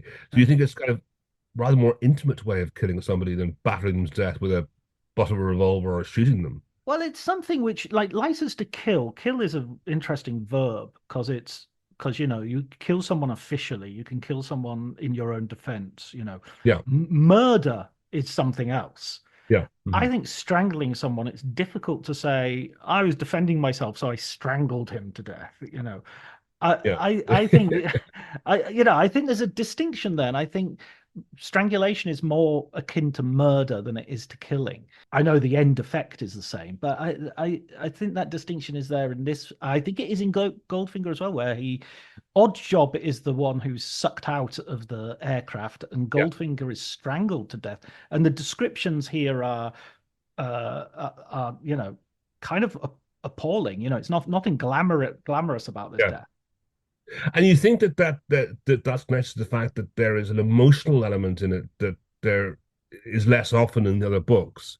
That Tilly Masterson, is that the character in Goldfinger? That there's revenge for her in this and here, and even more deeply rooted revenge for Tracy in this case. So you think you're suggesting that that more intimate, more kind of literally hands-on form of killing relates to the emotional turbulence that's going on within him and the reasons why he is in this case personally dedicated to killing. Yeah, I think that's a fair point. I think I, that's I I think so, and it's also you get away from all this equipment and all these gadgetries and all this and the distant treatment subcomic stuff. and Yeah, the a lot. Yeah, intellectual sort of the intellectual. I mean, they're literally talking to each other yeah. for 4 or 5 pages, and then when you get down to it, it just seems so gruesome and so it's an application of violence which is so brutal. There's no distance whatsoever. When you get that, I mean, it should be said when we're pointing out again, if people are listening to this who haven't read the books, is that what you do get in the books, you don't get. I mean, said this phrase several times, you don't get in the films. You do get a more old school form of bruising, thumping, violence that actually hurts. I mean, he does kick someone in the bollocks in this. And Yes. there's a whole kind of piece about how, I know, is this true? The Japanese ninjas have found a way of sucking their testicles back into their body so that they're less susceptible to kicked in the Oh, I bollocks. And forgot about that. I, That's so good. I don't know if I can believe that thing. It sounds it But sounds more painful. yeah, well, you'd think, but I mean, people get kicked in the bollocks in this book in a way that they don't in films, which would be far too vulgar a thing to happen. But I mean, if you've been on the rugby field in Eton or playing Eton Wall game, you're used to people grabbing your bollocks and poking you in the eye and kicking you in the sore part of the arse. So like that goes on anyway. But so yeah, I think that plays well into the argument you make about the fact that there is a kind of more intimate form of violence when Bond is emotionally involved. And then, I mean, there's also an element. I think it was Umberto Eco who came up with this idea of the fable. To Bond always follows a fairy tale sort of structure, and Hmm. this idea of him fly. This one really does. Yeah. Absolutely, yeah. Yeah. He flies away from the castle. I mean, it's Yeah. like it could be. You mentioned Disney earlier. It could be Aladdin. No, it absolutely does. I mean, in this case, and ends up living with the fairy princess on a imaginary island. I mean, it's that part of it is. I mean, well, that is. I mean, I think that's far more pointedly fable-like or fairy tale-like than anything else, in anything in the previous Bond films, I think, previous Bond books, I think. And again, plays that notion. I just really feel as if Fleming had it in his head, or had a plot in his head to do away with Bond at the end of this, or do away with him in terms of narrative terms, or or if not, quite to kill him off. I mean, he did end from Russia with Love, with Bond collapsing on the floor, and you never find out Yeah, if he's going to die or not. And so there is an element that Bond goes over the Reichenbach Falls, like this is the second time right. Got in that. the Yeah, series, and that was much earlier. Similarly, in Live and Let Die, Bond was Felix Leiter was supposed to die yeah. in the first draft of the novel, and it was his American publisher who said, "Now, we need an American." So he had to survive the shark attack. He doesn't Uh, lose an arm, doesn't he, or something, he Felix does. Leiter? He has a hook for the rest of the series, which, Right. given that he then gets employed by the Pinkertons, makes you wonder how effective he is as a sort of private eye and a sort of sneaking around, and people just Stands go, out a bit. Yeah, stands out a yeah, bit. the guy with the hook, you mean? Yeah. That guy? Um, so we talked earlier about the very end, the pillow buck, the amnesia, and of course this ridiculous sort of idea that he says to Kissy Suzuki, "I think I've got something to do with Vladivostok, so I'm going to go there." And she goes, "Yeah, okay," even though she Yeah. knows he's English. She Yeah. knows that he's connected the Japanese Secret Service, Yeah. but she decides, yeah, my amnesiac lover who's completely vulnerable, I'll just pack him off to Soviet Russia. Where, if I remember correctly, I haven't read Golden Gun for a long time. He gets turned into a killing machine drone by Mersh and is sent back to kill M. Is that right? That's right. He becomes Yeah. he becomes the Manchurian candidate, basically. Yes, of course. That's exactly what he is. Yes, yeah. Yeah. He's and that's well, that's for another episode, of Other course. podcasts. Yeah, Yes, exactly. Let's talk about the seven things that we learned from our reading of You Only Live Twice. I've got three, and you've got four, I think. So if you want to yes. start, Well, here's something I've totally forgotten about. This is the big one, I think, which is an interesting, fascinating talking about our conversation earlier about possible spin-offs. James Bond, probably has a raisin child of about my age out there in the world. I totally forgotten that Kisuzuki, well, she's pregnant at the end of the book, and if she gives birth successfully, a son or daughter of James Bond is out there who came of age in the 1980s. I think this is not mentioned in Man with a Golden Gun, John, no? no, it isn't, and I mean that's possibly partly because of his amnesia. Yes, yes. Well, unfortunately, you have to present in the past. As I say, I mean, I'm born in 1963, so and the child's about my age, so that Mm. you know, another older gentleman or lady at this stage to be appearing. But yes, perhaps you have it set in the 80s would be excellent. Kind of early Brosnan era, or at late at or more sorry, at Dalton era Bond. Yeah, well, it's a great observation that I think that's a real surprise. Because of course he's also the childless, the orphan Yeah. who himself is refusing to settle down, or except he isn't. He's constantly looking for a family he never had. But certainly, I would say, I mean, it's silly to give advice to Eon. I mean, they'll do what they do, and I mean, I met Barbara Broccoli a few times, and foolishly kind of like said things I'd like to see in the Bond film. She look back as if you're insane. Let's say, like, oh, it's if like, why would I take advice from you? But that's a fun thing you could do. Actually, you could have like the Bond child reappear at some point that in the film series, and have fun explaining that. But anyway. Well, I mean, I guess they already have with No Time to Die. I mean, the daughter. Oh yes, of course. Sorry, of Yeah, course. You're yeah, absolutely right. Of course. Yeah, yeah. yeah, yeah, yeah. Which connects this film. It's another connection to this film. That's interesting, isn't it? Yeah. Unfortunately, it's obviously, we assume not going anywhere, but that is interesting. That's two connections to the film. Yeah, and perhaps I mean, interesting. I mean, they're in now. I haven't thought about this since I saw the film. They're in like clues to the eventual killing of Bond at the end. Sorry, it's a spoiler for anyone. And I can't imagine you're listening to this podcast if you don't know that James Bond at the end of No Time to Die. But perhaps there with yeah with the daughter and with the Garden of Death, there we're being pointed towards the fact that Bond is going to appear to die and have an obituary written about him towards the end of the film. Yeah, that's another connection. That's very good. Yeah, absolutely. It's three real connections. Okay, and my point then is I'm going to go back to something we were talking about, the globalization before globalization. And I was trying to think of exactly what you were mentioning, and I was kind of hoping you wouldn't go too far and steal me of my point. But the idea of a cosmopolitan sort of precursor to Bond, and I couldn't think of any in the genre literature of the time, but I did think of Lord Byron as if Lord Byron hadn't died in Greece and Mm. had gone from country to country having adventures, I feel that that was like a perfect sort of template for what Bond would become. He's got the nobility, of course, which Bond doesn't have, and famously he doesn't. He embraces his status as a commoner when he is offered a knighthood at the end of The Man with the Golden Gun. But I do feel that sort of that a person who is confident in his Britishness, but at the same time quite enjoys dressing up as a Greek or Yes.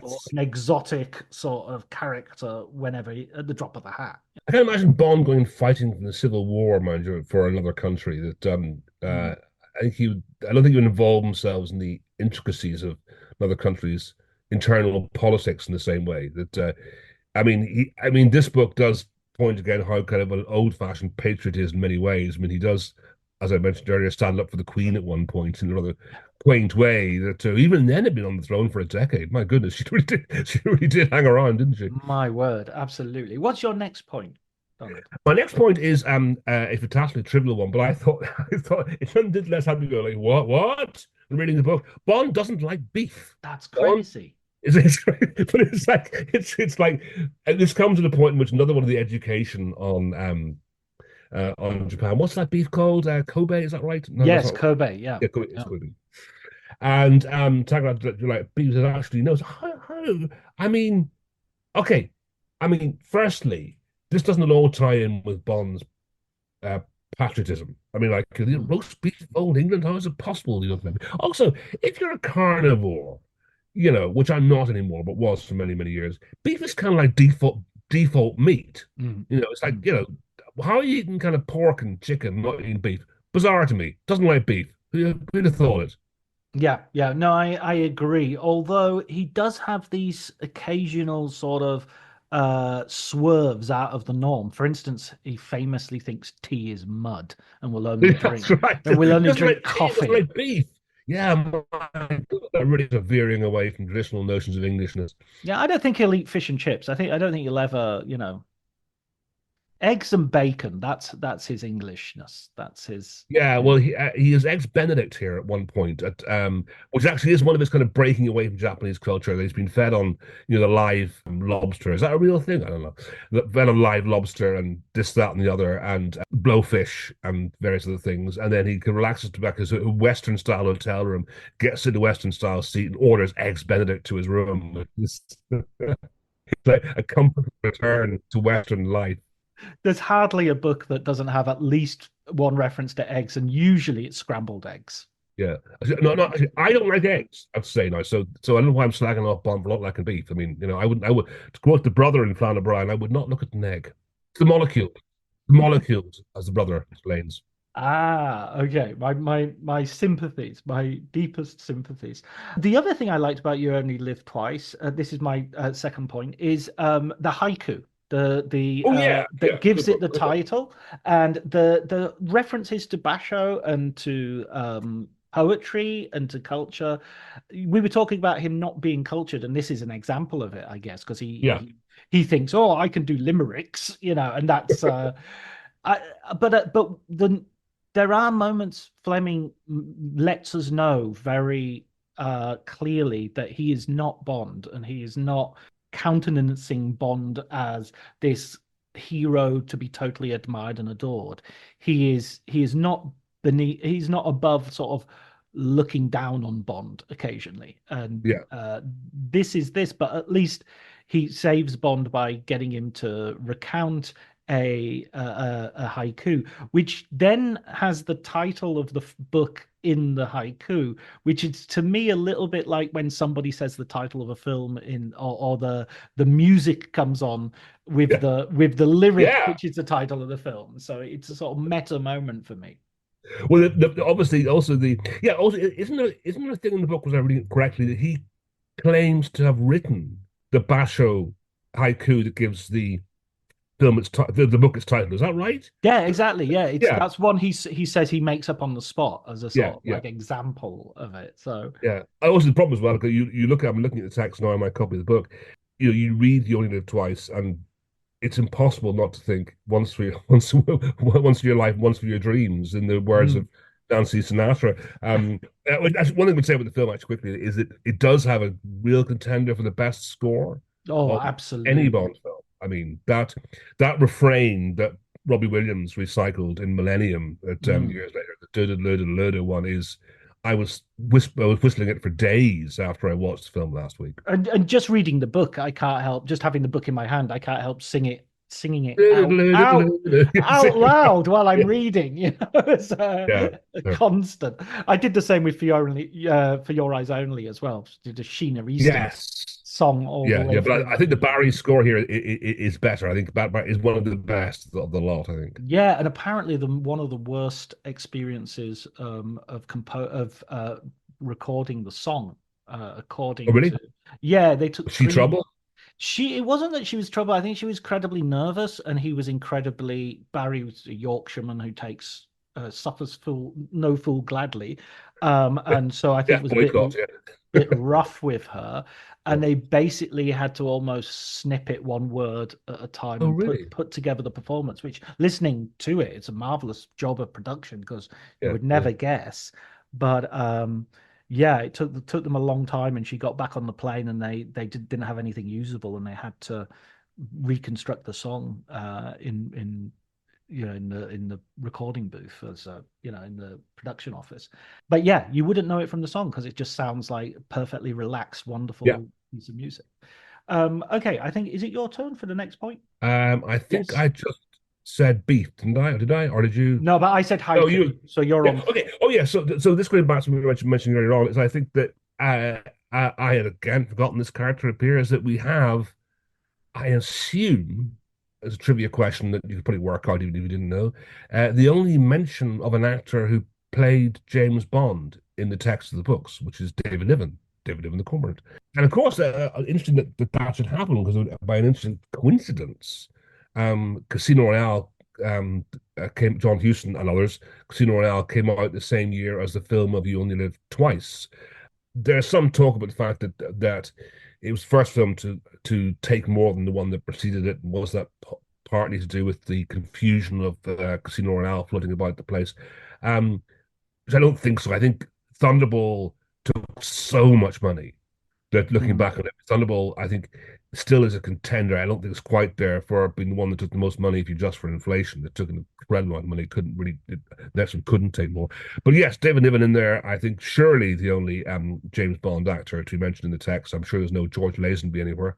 Or it could be a Roger Moore, could have easily have appeared in one of the later books as somebody who was already the kind of person that James Bond might bump into. But love that. There's one note that I would add to that, which the actress Ursula Andress is mentioned in On Her Majesty's Secret Service, a novel immediately preceding this, because they were filming Doctor No at the time that he was writing that, and he was so taken with Ursula Andress, I forgot.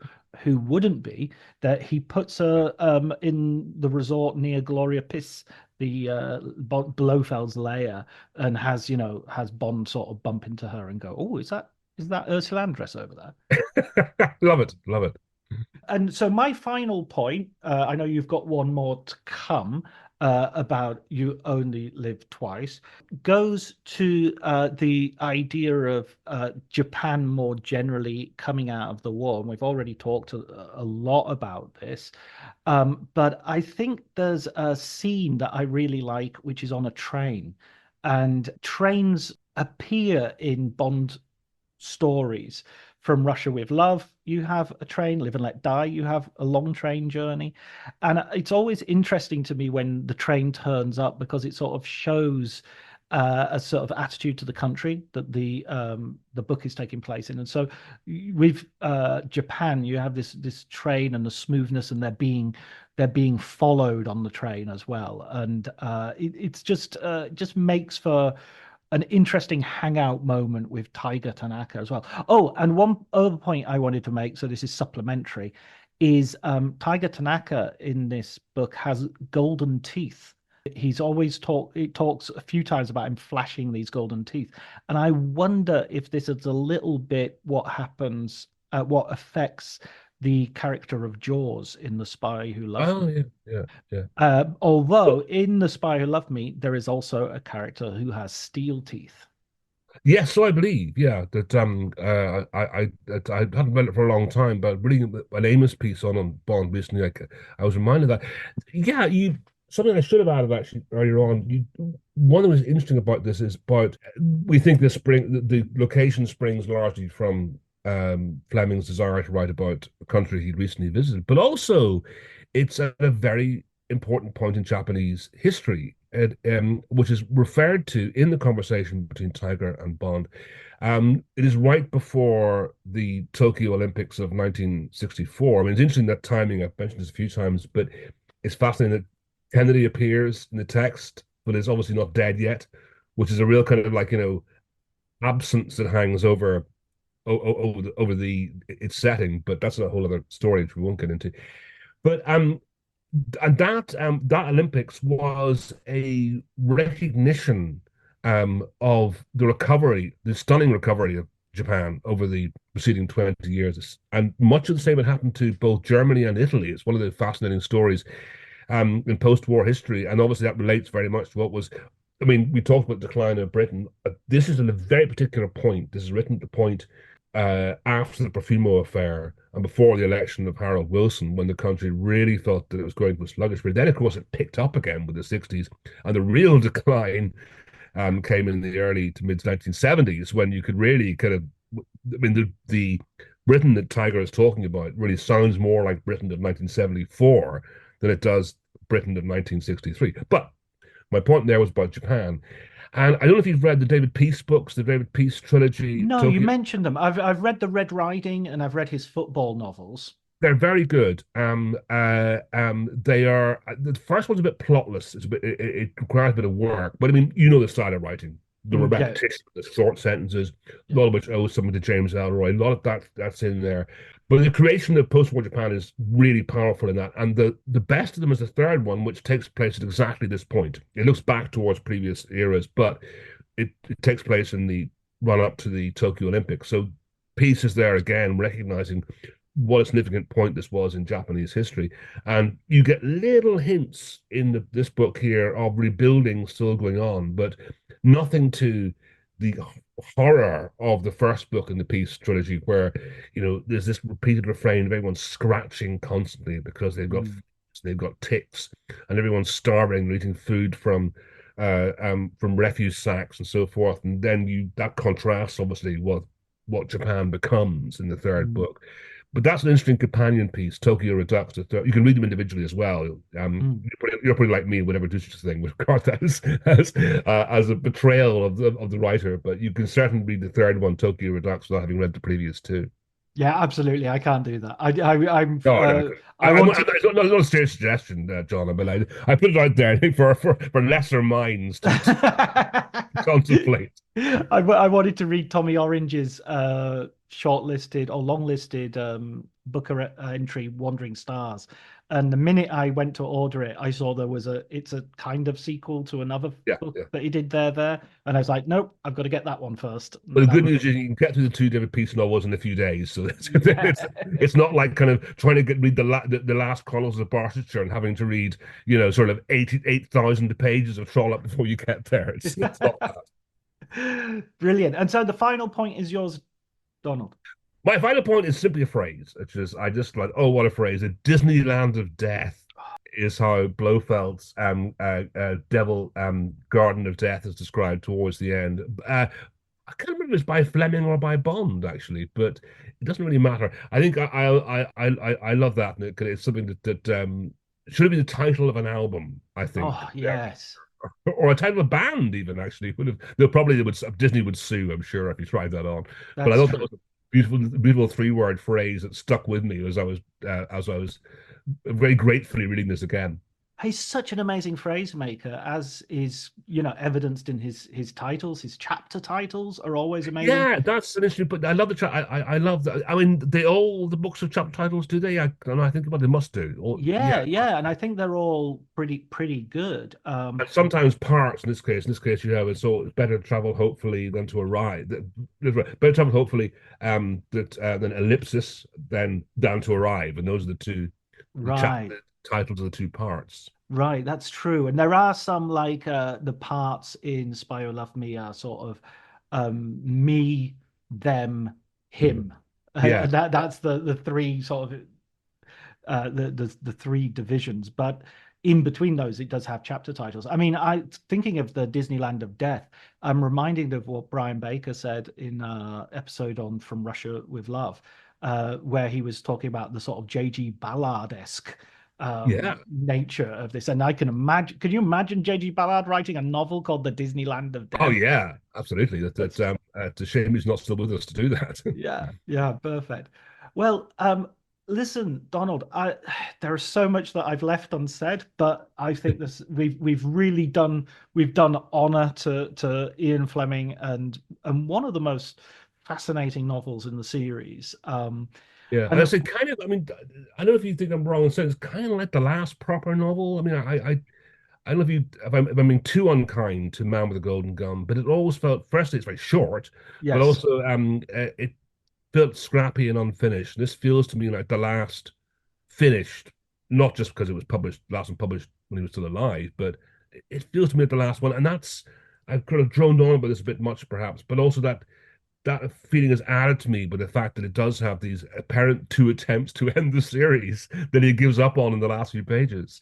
I think that Man with the Golden Gun, which I've read very recently, um, has this feeling of an epilogue to this. That Right. it feels like a continuation of this, and it just has throughout it, as you will hear in the episode to come, um, a real sense of lingering mortality and death.